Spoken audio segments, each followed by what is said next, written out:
Episode की शुरुआत में हम नोबुनागा और माची को देखते हैं, जो दोनों एक ही टेबल के ऊपर कपल की तरह बैठे होते हैं, लेकिन बातचीत बिल्कुल भी वैसी नहीं कर रहे होते। ये बता रहे होते हैं कि जो उहो जिन है वो एक नंबर का बेवकूफ था, लेकिन इतना ज्यादा बेवकूफ नहीं कि किसी के हाथों आसानी से हार जाए। उसके पीछे हम एक और कपल को देखते हैं जिनको कॉल आता है, वो भी लियोरियो का, और जो बोलता है कि बिल्कुल भी इधर उधर मत देखो, चुपचाप से चेक करो, हम पैसा भेज रहे हैं तुम्हें, रिसिप्ट जैसे ही मिलता है वहां से निकल जाओ। उसके बाद वो चेक करता है, उसको पैसे मिलते हैं और ये दोनों वहां से निकल के चले जाते हैं। यानी कि लियोरियो भी प्लान बना रहा होता है, उनके ऊपर नजर रखा होता है। उसके बाद माची बोलती कि लेकिन उहोजिन अभी तक वापस नहीं आया और इतनी देर तक वो कभी रुकता नहीं है बिना बताए हमें। और उसके बाद नोबुनागा बोलता है कि इसलिए वो नहीं आया क्योंकि उसका बदला अभी तक चेन यूजर से पूरा नहीं हुआ होगा। और थोड़ी देर रुकने के बाद नोबुनागा मान जाता है कि तुम इस बार शायद सही हो। इसके बाद लियोरियो बोलते हैं कि हमें अपना नेक्स्ट प्लान सोचना होगा, और तभी किलो बोलता है कि ये नामुमकिन है, इसको हमें यहाँ पे छोड़ना होगा। और तभी लियोरियो चिल्ला के बोलता है कि कैसी बातें कर रहे हो, हमें जल्दी से कुछ ना कुछ करना होगा। और उसके बाद किलो बोलता है कि जरा शांत रहो वरना वो हमें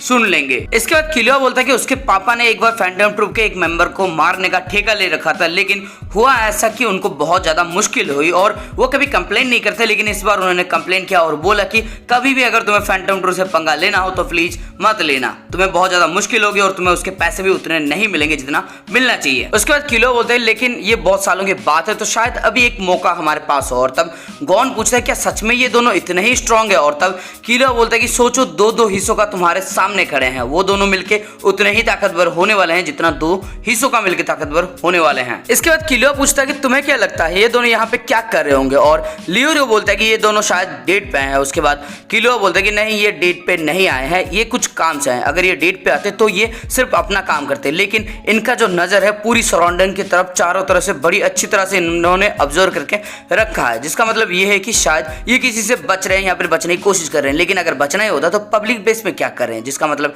ये है कि ये दोनों शायद वेट कर रहे हैं कि इनको कोई देखे, कोई इनके ऊपर हमला करे या फिर कुछ तो हरकत करे जिसकी वजह से ये उसके पीछे जा सके या फिर कोई इनके पीछे आ सके और उसके बाद ये उसको पकड़ सके। इसके बाद नोबुनागा बोलता है कि कोई हमें देख रहा है, मैं ये नहीं बता सकता कि कहां से देख रहा है, लेकिन कोई तो देख रहा है, और अगर ये चेन यूजर होगा तो फिर हमें बॉस का ऑर्डर फॉलो करना है और उसको यहाँ पे खत्म कर देना है। लेकिन माची बोलती है कि नहीं हम खत्म नहीं करेंगे, हम उससे मतलब बदला लेने के लिए उसको लेके जाएंगे बॉस के पास, लेकिन ये बोलता है कि बॉस ने कहा था उसको डेथ या फिर अलाइव किसी भी तरह से लेके आना है। और इसके बाद इन दोनों के अंदर थोड़ी सी बहसबाजी होती है क्योंकि माची उसको जिंदा पकड़ना चाहती है और नोबुनागा मारना चाहता है उसको, क्योंकि उसको बदला लेना है उहोजिन का। उसके बाद हम किलो का फेस देखते हैं जिसके फेस पे 12 बज चुका होता है और ये बोलता है कि एटमॉस्फेयर चेंज हो चुका है, मेरी फीलिंग्स बहुत गंदी होने लगी है, यानी कि इसकी फीलिंग्स कुछ अच्छा नहीं बता रही होती है। और इसके साथ जो लियोरियो होता है वो बोलता है क्या उन्होंने हमें देख लिया, अगर उन्होंने देख लिया फिर तो खतरा है क्योंकि मुझे तो जस्सी यूज करना भी नहीं आता। उसके बाद किलो बोलता है कि नहीं वो अभी सेंस नहीं कर रहे नैन को, तो हमें जस्सो अगर हम यूज करेंगे तो फिर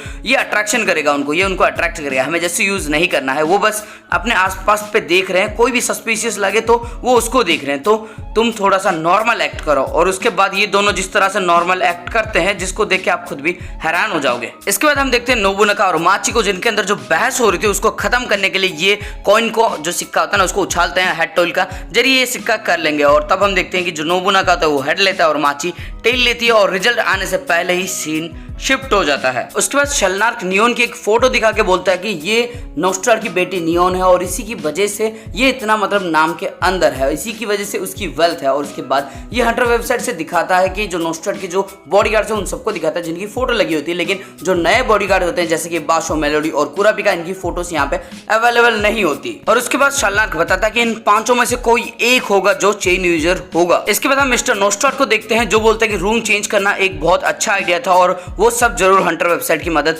ले रहे होंगे। और उसके बाद ये कुरापिका को थैंक यू बोलता है क्योंकि कुरापिका का ही ये सब प्लान होता है। और उसके बाद वो अपनी बेटी नियोन से बोलता है कि तुम्हें अब जाना होगा अपने घर के अंदर क्योंकि अगर तुम यहाँ पे रहोगी तो बहुत ज्यादा खतरा है। और उसके बाद नियोन बोलती है कि मेरे पास कोई और ऑप्शन भी नहीं है, वैसे भी ऑप्शन खत्म हो ही गया, मैं यहाँ पे रह के भी क्या करूँ। और उसके बाद इसका बाप जो नोस्टार होता है ना, इसको चीयर अप करने के लिए बोलता है कि 1 साल बाद फिर से ऑप्शन होगा, उसके अंदर हम पार्टिसिपेट करेंगे और मैं तुमसे वादा करता हूँ कि जो आइटम तुम्हें चाहिए होंगे मैं सब कुछ को रिकवर कर लूंगा उन बैंडिट से। और उसके बाद ये बोलता है कि मैंने कभी अपना वादा तोड़ा है। और उसके बाद नियोन बोलती है कि वैसे आपने अपना वादा कभी रखा भी नहीं है। इसके बाद मिस्टर नोस्ट्राड मेलोडी और बाशा को ऑर्डर देते हैं कि ये दोनों जाके नियोन को इनके घर के अंदर छोड़ के आएंगे और उसके साथ इन दोनों को कपड़े बदलने के लिए ये बोलता है, क्योंकि जिस तरह के इन दोनों के कपड़े हैं वैसे साफ साफ पता लगता है कि ये दोनों जरूर किसी के लिए काम करते होंगे। और उसके बाद ये नियोन को कपड़े, अपने जो कपड़ा होता है ना, उसको पैक करने के लिए बोलता है और उसके बाद रियल बिजनेस शुरू करता है और ये बताता है कि जो ऑक्शन है वो आज रात को ही शुरू होने वाला है, उसी टाइम पे उसी जगह पे, जिसको सुनने के बाद सबके सब शॉक हो जाते हैं। इसके बाद मिस्टर नोस्ट्राड बोलते हैं कि ये जो ऑक्शन होने वाला ये एक छलावा होगा, क्योंकि आइटम्स हमारे पास है नहीं और जैसे ही फैंटम ट्रूप हमारे ऊपर हमला करेगा वैसे हमने अपना जाल बिछा के रखा होगा, उनको पकड़ लेंगे और मर्चेंडाइज भी उनसे ले लेंगे। लेकिन उसके बाद कुरापिका बोलता है कि लेकिन जो शैडो बिस्ट थे उन्हीं के पास तो मर्चेंडाइज थी, इसका मतलब ये है कि अभी माफिया के पास ही मर्चेंडाइज होना चाहिए। लेकिन ये बोलता है कि तुम सही हो, लेकिन अभी जो शैडो बिस्ट थे उनमें से कोई भी नहीं जिंदा बचा। नो की डेथ बॉडी मिल चुकी है और आखिरी मेंबर जो है वो आउल था और आउल के पास ही मर्चेंडाइज थे और वो शायद फैंटम ट्रूप के हाथ लग चुका है और उसने शायद फैंटम ट्रूप को जो भी ट्रेजर्स थे और मर्चेंडाइज थे वो सब उसने दे दिया है उसको। इसके बाद मिस्टर नोस्ट्राड बोलते हैं क्योंकि अभी शैडो बिस्ट नहीं रहे, जिसकी वजह से अभी टेंडोन के पास कुछ भी नहीं बचा, तो इसलिए उन्होंने प्रोफेशनल को हायर किया हुआ है और वो प्रोफेशनल कोई और नहीं जोल्डिक फैमिली से होते हैं। एक होता है सिल्वा जो कि किलुआ का फादर है और दूसरा आता है जेनो जो कि सिल्वा का फादर है और किलुआ का दादा है। उसके बाद मिस्टर नोस्ट्राड फिर से बोलता है कि लेकिन अगर ऐसा होता है तो इसका मतलब ये है कि सारे क्रेडिट तो वो ले जाएंगे, हमें क्या मिलेगा और हमें भी कुछ चाहिए, हम चाहते हैं कि हम अपना नाम बनाना चाहते हैं, इसलिए मैं कुरापिका तुम्हें चूज करता हूं। मैं चाहता हूं कि तुम हिटमैन की टीम को ज्वाइन कर लो, जिसकी वजह से अगर तुम किसी को मार पाओ या फिर मदद भी कर पाओ तो हमारा जो नाम होगा वो भी बढ़ जाएगा कम्युनिटी के अंदर। उसके बाद हम क्लोरो को देखते हैं जो एकदम रेडी हो रहा था और क्या इसको पता है कि मतलब ऑक्शन होने वाला है और ये वहीं पे जाने वाला है क्या। उसके बाद हम देखते हैं कि नोबुनागा और माची दोनों वहां से निकलने लगते हैं और लियोरियो बोलते हैं कि अरे ये दोनों तो निकलने लगे और उसके बाद गोन बोलता है कि हम ऐसे खाली हाथ नहीं बैठ सकते, हमें कुछ ना कुछ करना होगा। उसके बाद किलुआ जो होता है वो बोलता है कि ठीक है हम उनके पीछे जाएंगे लेकिन हम जेत्सु का यूज करेंगे और ये गोन से वादा लेता है कि जैसे ही अगर उन्होंने किसी तरह से इनको देख लिया तो पहले ये दोनों भाग जाएंगे वहां से और अगर वो दोनों अलग अलग हो जाते हैं तो फिर ये उस लड़की का पीछा करेंगे। और उसके बाद ये लियोरियो को बोलते हैं कि जो ऑक्शन है उसके ऊपर नजर रखे और जेप्पाइल से कांटेक्ट करे। उसके बाद किलुआ गोन से पूछता है तुमने कभी ऐसा किसी का पीछा किया है, और तब ये बोलता है कि हाँ, हंटर एग्जाम के जरिए जब मुझे हिसोका का अटैक चाहिए था तब मैंने उसका पीछा इसी तरह से किया था। और इसके बाद ये इसके सर पे एक दे मारता है और ये पूछता है कि मुझे क्यों मार रहे हो, और बोलता है कि कुछ नहीं बस ऐसा ही, लेकिन ये इसलिए मार रहा था क्योंकि ये हिसोका का पीछा कर रहा था। इसके बाद गोन और किलुआ दोनों माची और नोबुनागा का पीछा करने लगते हैं, लेकिन ये बहुत दूरी से उसका पीछा करते हैं क्योंकि अगर पास जाएंगे तो पकड़े जाएंगे, इसलिए ये दूरी से ही दोनों कांटेक्ट करते रहते हैं अपने आप से और साथ में इनका पीछा भी कर रहे होते हैं। और ये जेत्सु का काफी अच्छा यूज कर रहे होते हैं, जिसकी वजह से शायद अभी तक नोबुनागा फिर माची को पता नहीं चला है कि कोई इनका पीछा भी कर रहा है। उसके बाद हम देखेंगे ये छत से कूद कूद के निकल के जाने की कोशिश कर रहे होते हैं और साथ में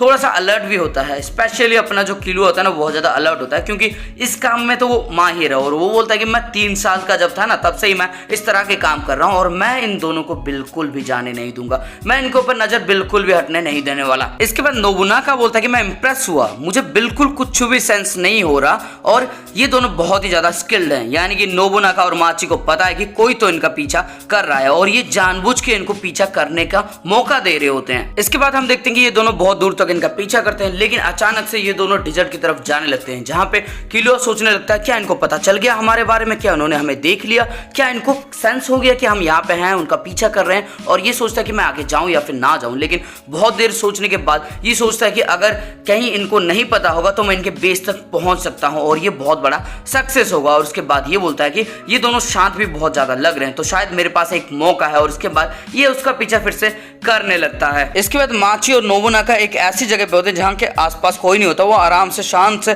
बैठे होते हैं और नोबुनागा बोलता है कि हमारा जो स्टाकर है वो अभी भी हमारे ऊपर हमला नहीं कर रहा, उसको लग रहा होता है कि ये चेन यूजर है। लेकिन उसके बाद नोबुनागा बोलता है कि हमें एक नहीं बहुत सारे बंदे मिलके मतलब ट्रैक करने की कोशिश कर रहे हैं, जिसका मतलब ये है कि चेन यूजर यहाँ पे जरूर नहीं होगा क्योंकि चेन यूजर अकेला काम करता है। उसके बाद माची बोलती है कि मुझे नहीं लगता कि चेन यूजर अकेला काम करता होगा, शायद वो माफिया के साथ मिला होगा जिसकी वजह से उसने उवो को भी हराया होगा। लेकिन नोबुनागा बोलता है कि नहीं, अगर ऐसा होता तो जो माफिया है वो जरूर अभी तक इंटरनेट के अंदर पब्लिश कर चुकी होती कि उन्होंने उबो को मार दिया है, या फिर हंटर वेबसाइट के अंदर तो जरूर मिल जाता, लेकिन ऐसा कुछ हुआ नहीं, जिसका मतलब ये है कि जो चेन यूजर है वो अकेला ही काम करता है। इसके बाद माची फिर से बोलने लगती है कि अगर वो माफिया का बैकअप नहीं ले रहा तो शायद वो किसी और के साथ टीम अप कर रहा होगा, और जो भी हमें अभी स्टार्ट कर रहे हैं शायद यही उसके टीम के मेंबर्स होंगे। लेकिन ये बोलते हैं कि ऐसा नहीं हो सकता, तुम बेकार में थ्योरीज बना रही हो, और इनके अंदर थोड़ी सी तू में भी होने लगती है। उसके बाद हम गॉन और किलो को देखते हैं जो फोन पे कांटेक्ट करके बातचीत कर रहे होते हैं और इनके ऊपर नजर भी रखे होते हैं, और गॉन पूछता है कि इन्होंने हमें देख लिया, तब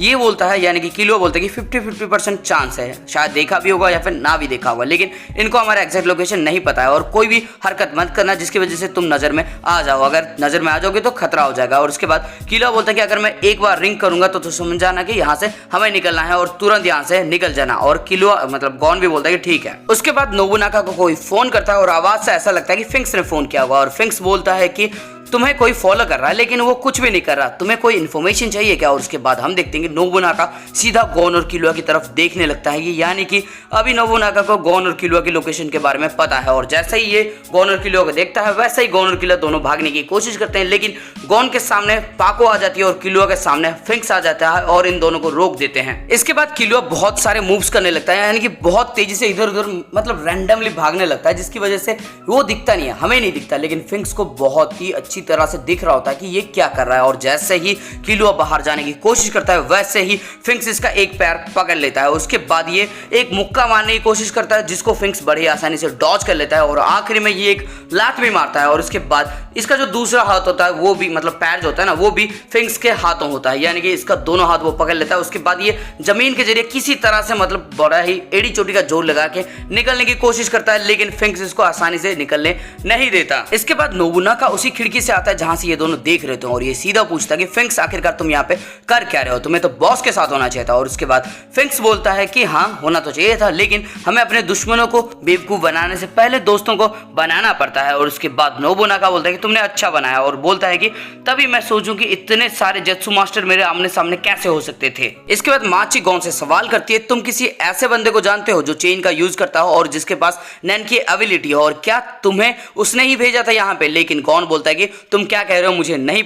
पता ये चेन यूजर कौन है। और उसके बाद ये पूछते हैं कि तुम हमें फॉलो क्यों कर रहे थे, तब ये बताते हैं कि मेरे कुछ अलग रीजन से तुम्हें फॉलो करने का, और ये अपने मन के अंदर सोचता है कि अगर मेरे को थोड़ी सी भी जगह मिलती है ना तो मैं यहाँ से भाग लेगा। उसके बाद पाको बोलती है कि ये सच बोल रहा है, ये झूठ नहीं बोल रहा। और उसके बाद हम नोबुनागा को देखते हैं जो सवाल करता है किलुआ से कि तुम हमारा पीछा क्यों कर रहे थे, तब ये बताता है कि मैं तुम्हारा पीछा इसलिए कर रहा था क्योंकि बाउंटी लगी है तुम्हारे ऊपर, बहुत सारे वेबसाइट है जो तुम्हारी लोकेशन के लिए बहुत ज्यादा पैसे दे रहे होते हैं, इसलिए मैं तुम्हारा फॉलो कर रहा होता हूँ। इसके बाद किलुआ आगे बोलता है कि वो जेत्सु यूज कर रहा था जो कि एक नैन की एबिलिटी है, क्योंकि इसको एक आगे जाके एक प्रो हंटर बनना है, इसलिए वो ये सब सीख रहा होता है। इसके बाद नोबुनागा पूछता है कि तुम्हें ये सब किसने सिखाया, और ये बताता है कि इसका एक मास्टर है जो कि एक शिंगनरyu मास्टर है, उसने ये सब सिखाया उसको। और ये पूछता है क्या तुम्हारा मास्टर चेन के जरिए फाइट करता है, कोई कंजरर या फिर मैनिपुलेटर है क्या। और इसके बाद फिंक्स पूछता है क्या तुम्हारे मास्टर क्या राइट हैंड के ऊपर चेन से, और क्या तुम वो चेन यूजर हो। लेकिन ये बोलते हैं कि नहीं, मैं किसी चेन यूजर को नहीं जानता, मेरा मास्टर एक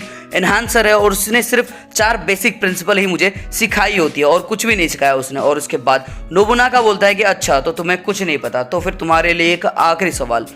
तुम्हारे पास 2 चॉइस है, तुम अभी मरना चाहते हो या फिर बाद में मरना चाहते हो। उसके बाद हम गॉन को देखते हैं जो चालाकी से यहाँ से निकलने की कोशिश करता है, लेकिन माची को समझ में आ जाता है, वो उसके अचानक पीछे से आ जाती है, उसको पकड़ लेती है और बोलती है कि कोई भी मतलब चालाकी मत करना। और उसके बाद पाको के पास फोन आता है और उसको पता लगता है कि अभी जो किलुआ है ना उसने सरेंडर कर दिया है, और किलुआ सरेंडर कर चुका है तो गॉन भी सरेंडर कर देगा। और उसके बाद ये दोनों कार के जरिए इसको लेके जाते हैं अपने बेस के अंदर, जहाँ पे कार के अंदर पाको यही सवाल कर रही होती है कि तुम्हें पता है क्या कौन है चेन यूजर, लेकिन ये दोनों बोलते हैं कि हमें नहीं पता है। और इसके बाद ये दोनों पहुंचते हैं बेस के अंदर, यानी कि जो फैंटम ट्रू का बेस है ना वहां पे पहुंचते हैं, जहां पे सारे के सारे मेंबर्स होते हैं, जिनको देख के ये दोनों थोड़ा सा घबरा जाते हैं, और हिसोका भैया भी इधर ही होते हैं। और इसी के साथ ये वाला एपिसोड हो जाता है खत्म। तो दोस्तों इस वीडियो के अंदर आपको कुछ भी अच्छा लगा फिर मजा आया ना तो इस वीडियो को लाइक कर देना, कमेंट करके अपना फेवरेट पार्ट बता देना, और साथ में अपने दोस्तों के साथ शेयर कर देना, और शेयर करने के बाद सब्सक्राइब कर देना, बेल का आइकन को ऑल पे सेट कर देना, क्योंकि वीडियो बहुत ज्यादा लंबी हो चुकी है। तो अलविदा लेते हैं, और घंटी को दबा के टन की आवाज भी कर देना यार, सब कुछ तो हर बार थोड़ी ना बताऊंगा।